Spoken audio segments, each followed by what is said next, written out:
and welcome to Americans Learn. My name is Lauren, and today I am looking at the origins of Lilith, Adam's first wife. This is a video by ReligionForBreakfast. I've not seen this channel before, don't really know what things are like, but I'm curious about Lilith. She's always been somebody who's intrigued me as a character. I never learned about her as a kid, because she wasn't in my version of the Bible, but I discovered things about her later, and she seemed awesome. So hopefully I'll learn some more about Lilith today, and I think she turns into a demon or something, which is why I'm doing the video now, because it's spooky season. So demons are spooky. So let's just get right on in and figure out about Lilith. Incantation Bowl, one of several hundred examples discovered in Mesopotamia. Dating somewhere between the 500s and 700 CE, they're typically shallow clay bowls around the size of a cereal bowl. And as you can guess from the name, Incantation Bowls, they're covered in magical formulas intended to ward off demons or protect against misfortune. These incantations usually start from the rim and spiral inward toward the center, where you'll often find a little drawing of a demon, sometimes tied up in chains, symbolizing what the bowl will do to the demon. Some of these demon drawings specifically seem to depict That looks like Frodo. Looks like Frodo Baggins. And target a female demon. While many are familiar with the story of Adam and Eve, a lesser-known thread in medieval Jewish folklore popularized the idea that Eve was not Adam's first wife, but rather he was initially paired with a demonic figure named Lilith. But who exactly was Lilith? Where did this idea come from? And what about her compelled these communities? And why does she have a fortune cookie where her legs meet?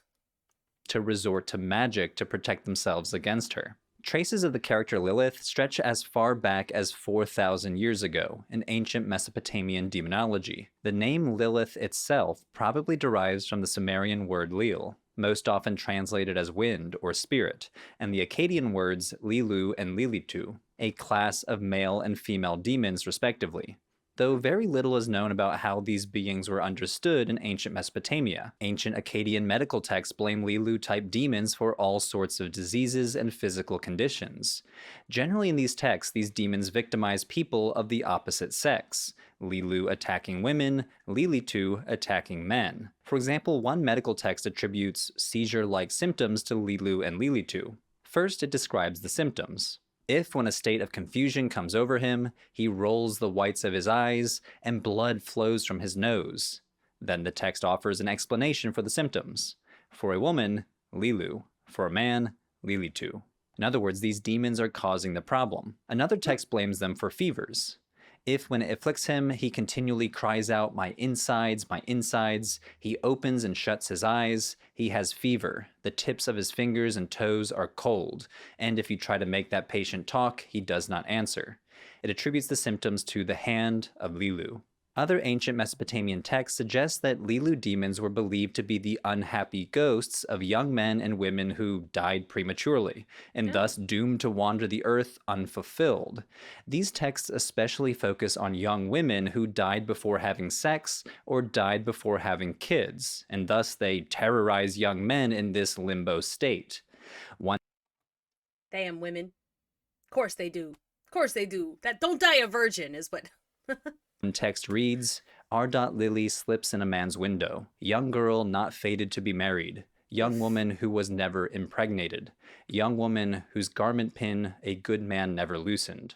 The R. Lily mentioned here, or maiden lily, apparently were a type of unhappy, wandering spirit associated with negative sexuality.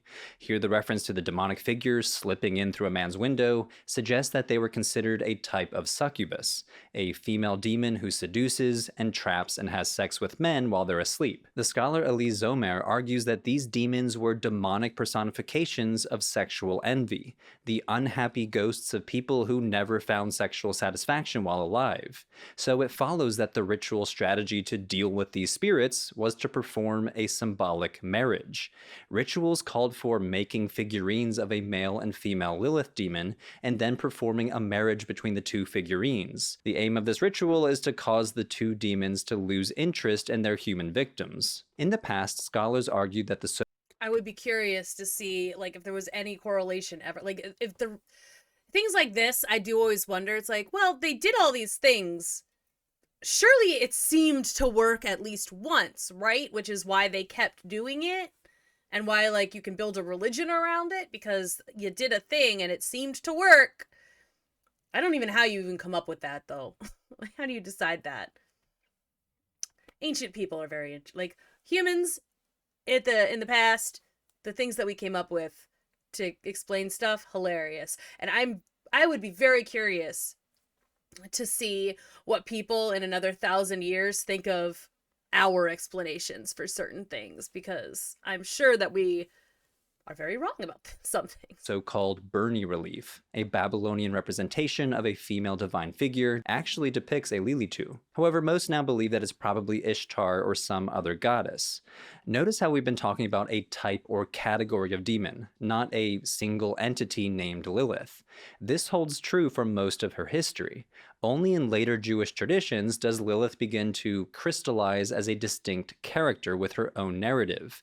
But even in this early phase, there are named figures that seem to have influenced the later development of the singular figure Lilith. An epic poem called Gilgamesh and the Halupu Tree, which dates to around 2000 BCE, seems to refer to a female demon named Lilake, though scholars dispute the translation. What's more widely accepted is that Lilith was inspired by the Mesopotamian demonic goddess Lamashtu, known for attacking infants and women during childbirth. Archaeologists have discovered dozens of amulets from ancient Mesopotamia designed to protect people from Lamashtu. She's often depicted with animal and human features, sometimes with a lion's or bird's head, covered in feathers with talons for feet. Many of the incantations specifically highlight the threat that she presents to birthing mothers and newborns. An old Assyrian Lamashtu incantation regarding stillbirth says, "She is fierce, fearsome, divine. The daughter of Anu is a she-wolf. She intercepts the running youth. She utterly smashes the tiny ones." So in this earliest layer of Lilith's history, we find a strong focus on the dangers of childbirth and infancy, which were among the most dangerous phases of life in antiquity. Though reconstructing precise stats from antiquity is challenging, the Assyriologist Jonathan Volk estimates that infant mortality was around 20 to 30% in the pre-modern period. Maternal mortality undoubtedly was high as well. Yeah, wow. Lilith demons and Lamashtu arose to personify these deep-seated fears, embodying anxieties about the most vulnerable people in the most perilous moments of human existence. And Lilith, in later Jewish mythology, appears to be a composite of these figures and anxieties, blurring the baby-snatching role of Lamashtu with the negative sexuality of the ghostly Lilu spirits. See, okay, look, like I said, I know very little. I don't know really anything about Lilith. My thought about Lilith was, I thought that, like, she was supposed to be Adam's wife, but because she was also made from clay, she didn't want to be subjugated by him and, like, left. And then because she left, she was, like, turned into a demon or something. And then God made Eve from Adam's rib so that she would be able to be, like, more pliant. She wasn't her own thing. She was part of him. So, like, that was my understanding of Lilith. So I'm learning all sorts of stuff.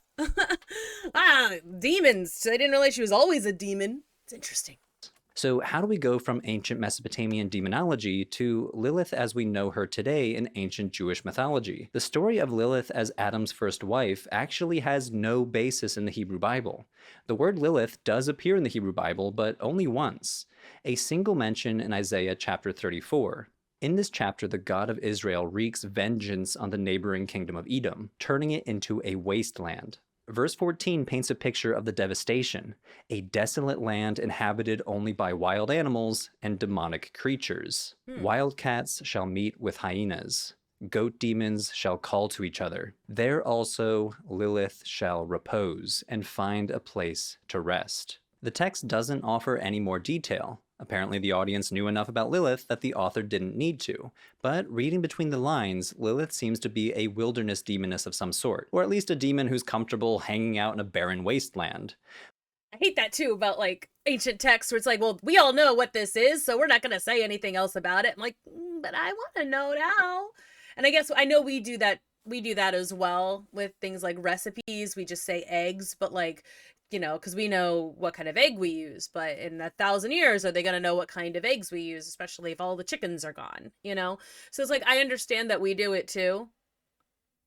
And there are certain things like meme culture has risen to a point where it's, you know, there are certain images that if you see it, you know what it is, you know what that's from. But not like, again, and not everybody does. And like in a, who knows, and like after everyone who knows is dead, since no one's like mentioning it anymore, they just, you know, have a picture of a big red rubber ball and people know what that means. What are people going to think of in 1,000 years if they see a image of that? You know, it is always interesting, but also it's like, man, I wish we knew. But the actual translation here is disputed. Some scholars argue that the word Lilith here is not the proper name of a specific demon, but like the Lily-2 of ancient Mesopotamia, refers to a type or class of demon, and thus should be translated as the Lilith, lowercase l.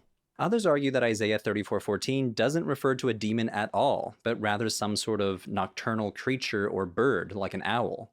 We see this disagreement play out in different translations of the Bible. The NIV translates the word as night creatures, the ESV night bird, and the KJV as screech owl. Though the NRSV translation generally reflects the majority position among scholars, and it's worth mentioning that the supernatural translation caught on very early. When the Hebrew Bible was translated into Greek, the ancient Greek translators rendered the word Lilith as a type of centaur, and the Latin translation of the verse translated Lilith as Lamia, a baby-killing monster in Greco-Roman mythology. So while there is a great deal of uncertainty about this passage today, at least in antiquity this verse was assumed to refer to a supernatural creature of some sort, if not a demon specifically. So throughout the Bronze and Iron Ages, we get... I wish we were a little bit more... like, you know, I wish we had more supernatural monsters coming up. Like, I feel like the most recent one that was created was Slender Man, right? Like, we don't have demons that like show. We don't create monsters anymore. It's like, come on, let's create some monsters. They're fun. I want to know more monsters.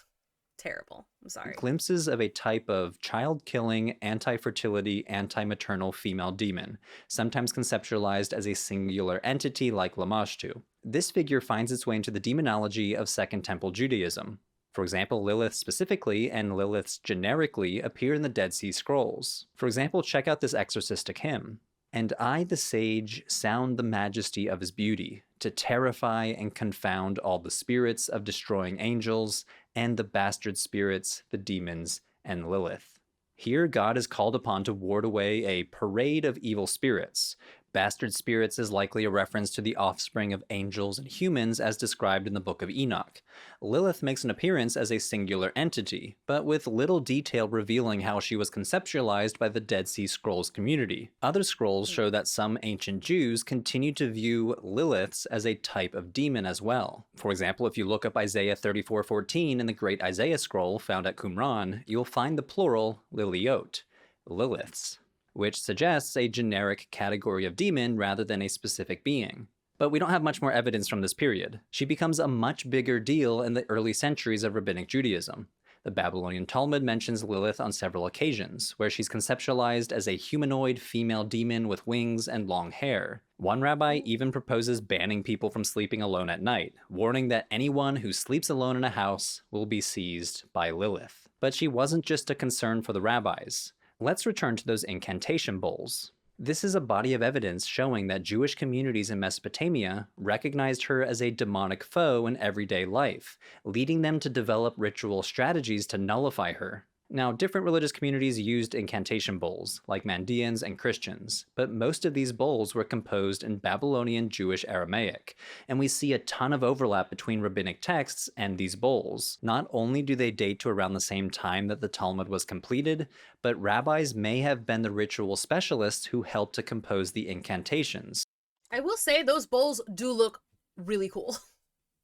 They do look very cool. I like them a lot. Also, it would be very funny, I think, to like, it's like, you know, you've got this demon in a bowl, like, you know, it's a bowl to trap the demon or whatever, and then like literally just eat cereal out of it. It's like, it's my demon cereal bowl.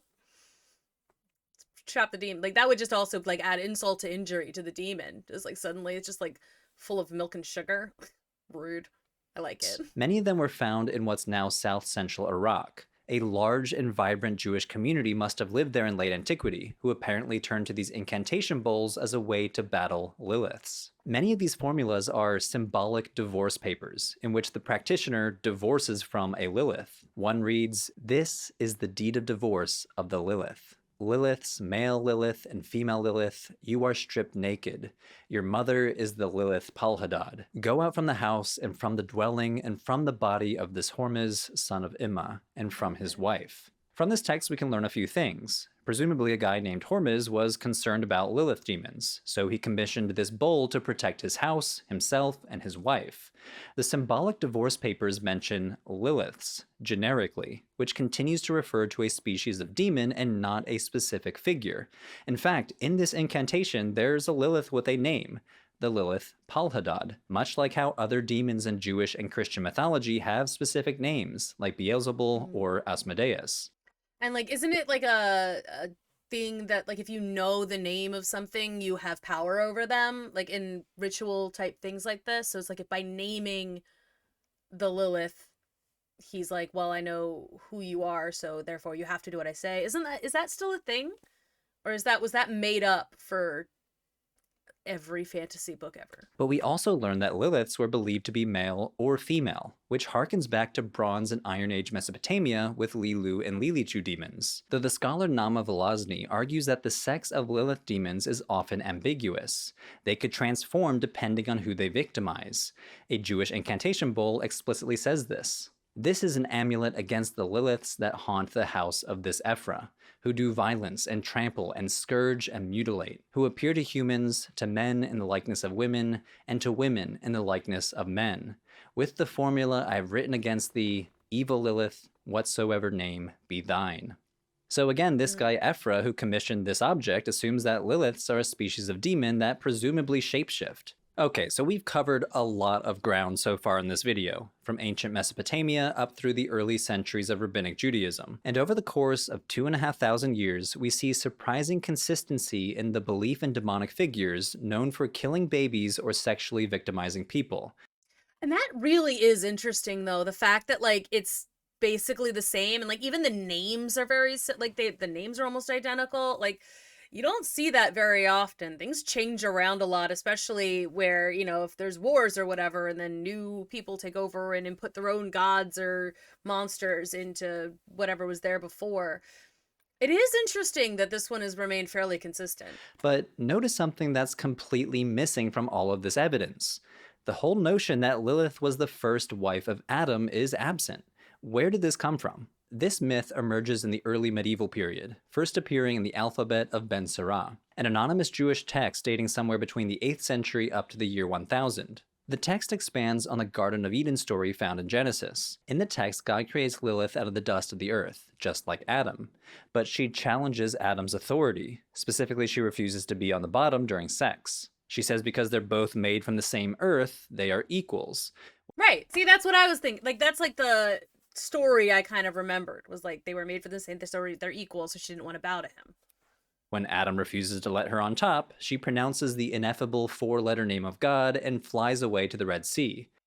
I did not realize that it was about her positioning and sex. Also, it does, you know, screw you, Adam, like, try something different. Just try something different, maybe you'll like it. 3 angels pursue her to bring her back, but she stands her ground. After they threaten to drown her, she says, "Leave me. I was created only to cause sickness to infants." Okay. So here we see a mythical explanation for why she's associated with child killing. We next see a mythical justification to use anti-Lilith amulets. The angels and Lilith eventually reach a settlement with her swearing that she will spare infants that wear an amulet. Overall, Lilith in the alphabet of Ben Sirah is an evil, defiant anti-mother, killing human babies while at the same time birthing hundreds of demonic babies. So where did this legend come from? Well, it obviously draws on previous ideas that Lilith, or Liliths in general, are responsible for killing infants and associated with negative sexuality as a succubus, requiring symbolic divorce papers to remove her evil presence from your life. But the notion that she was Adam's wife seems to emerge from a perceived plot hole in the book of Genesis. Scholars have long recognized that there are two creation stories in Genesis, and thus two accounts of the creation of humanity. Genesis 1 simply says, "So God created humans in his image. Male and female, he created them." While in Genesis 2 it says, "Then the Lord God formed man out of the dust of the ground, and breathed into his nostrils the breath of life," followed by the whole story of God creating Eve out of Adam's rib while he sleeps. Some Jewish scholars must have recognized that these are two creation myths and attempted to harmonize them by saying that they describe the creation of two different women, the first being Lilith and the second being Eve. Oh, really? I never even really considered that as like two different stories, really. It was just like the first one was this is, he created the thing, and then the second one was this is how he did it. Like that's just sort of how I guess I thought about that. When I learned about it years and years ago. It's like he created, or God created man and woman in God's own image, which, it has some interesting implications. And then the second one was more the explanation of how, I guess, like things don't have to just be one thing. I'd argue that this version of Lilith is the best known version to modern audiences, but her identity continued to evolve in Jewish mythology in the following centuries. Later in the medieval period, she became very prominent in the Jewish mystical tradition known as Kabbalah. Now, there are several myths about Lilith in Kabbalistic texts, but one notable mythological development is to pair her with the evil figure Samael, a somewhat similar figure to Satan in Christianity.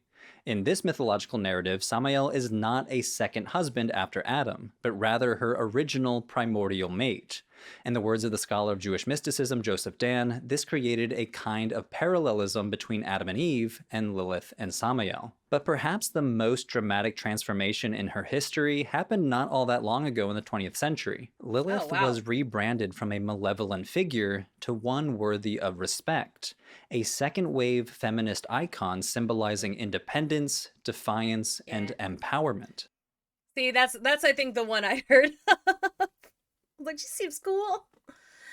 I don't know. I really like the idea of like Lilith being originally just like the name for a group of demons. I think that's kind of cool. In 1976, a group of Jewish women founded a magazine that aimed to be a Jewish alternative to secular feminist publications, with a mission to amplify Jewish feminist voices and to be a feminist changemaker in and for Jewish communities. They decided to name the magazine Lilith. In the words of one of the founders, Susan Weidman Schneider, the cover of the first issue featured our artist version of the Jewish superwoman, who managed to amalgamate almost all possible roles: an expecting mother, scholar, doctor, and server of chicken soup, balancing it all on a tightrope while wearing a fancy dress. In that first issue, they address the Lilith question. Why choose the name Lilith? Is Lilith a model for Jewish women? They conceptualized her not as a wild-haired, vengeful witch, but as a powerful female figure who radiates strength, assertiveness, and refuses to cooperate in her own victimization. Some of the very qualities that defined her as wicked in the alphabet of Ben Sirah, her independence and refusal to submit, were reclaimed as positive traits. By the end of the 20th century, this feminist rebrand of Lilith made its way outside of Jewish communities, and found a new home especially in contemporary pagan circles. Do a quick YouTube search and you'll find contemporary witches publishing how-to guides on how to work with Lilith in one's daily ritual practice. And this positive reinterpretation might be reflected in broader American society as well, because the name Lilith has skyrocketed in popularity since the early 2010s. According to the biggest baby name websites, Lilith was around the 900th most popular name for girls in 2010, and jumped to the 270th most popular name by 2022. Wow. So for most of her 4,000 years of history, Lilith was an unambiguously malevolent figure, dangerous specifically to women. But here in the 21st century, we're witnessing an ironic twist in her narrative. Lilith has proven not only to be a surprisingly enduring character, but also a malleable character, reshaped to resonate with contemporary audiences. If you want to learn more about ancient demonology, I'll be teaching an online course about exorcism in early Christianity, with a focus on the centuries after Jesus. We'll learn about how early Christians conceptualized demons, like what they actually thought demons were. We'll learn about what types of Christians functioned as exorcists, and we'll learn about the magical strategies that Christians used to nullify demons. Yes, early Christians did a lot of magic, and there's not much daylight between exorcism and magical practice. I'll be holding the class on October 26 at 9 p.m. US East Coast time. To sign up, head on over to religionforbreakfast.eventbrite.com. As usual, you can pay whatever you want to attend, as low as $1. And if you're not able to make the class live, everyone who signs up can download a recording of the class. Thanks, everyone. Hope to see you there. Okay. That actually sounds very interesting. I've often kind of wondered about that sort of thing, mostly because I end up having arguments with certain people in my family about certain religious things, and it would be nice to have some kind of historical backup that doesn't mean I have to like basically read all of the books forever and always. But okay, that was interesting. All right, I did not know that Lilith, like, again, the only thing that I had really known about Lilith was that she, like, the idea that she'd been Adam's wife, that she didn't want to be subjected to his rule, and she left and became a demon. That's what I thought had happened. But, you know, the idea that she was a demon forever and always. Didn't Supernatural do that? I mean, she wasn't, like, specifically attacking women or whatever. She liked to appear as a child, but she was just horrible. She was just generally horrible is what she was in that show.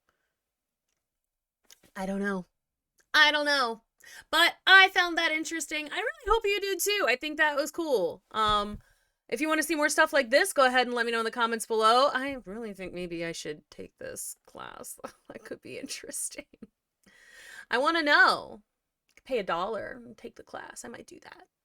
Just get some background, like ammo for the next time I'm forced to go and see extended family. Anyway, thank you all so much for joining me. I hope we learned something today, and I will see you all in the next one.